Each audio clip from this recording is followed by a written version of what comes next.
Here's a historical fact so strange it sounds like fiction. Australia once went to war with emus and lost. Seriously. It was 1932, Western Australia. Ex-soldiers, now farmers, were struggling with the Great Depression. Then a new enemy emerged, 20,000 emus raiding their crops. The farmers asked for help. The Australian military, armed with machine guns, was sent in. Their mission: cull the emus. This was no joke. What followed was hilarious and humbling. Emus are fast, elusive, and surprisingly coordinated. Machine guns against birds. It wasn't working. After weeks, thousands of rounds, and only a few hundred emus culled, the military retreated. The emus, victorious, continued their crop raids.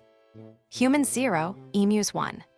The Great Emu War stands as one of history's most bizarre conflicts, proving sometimes nature just can't be conquered.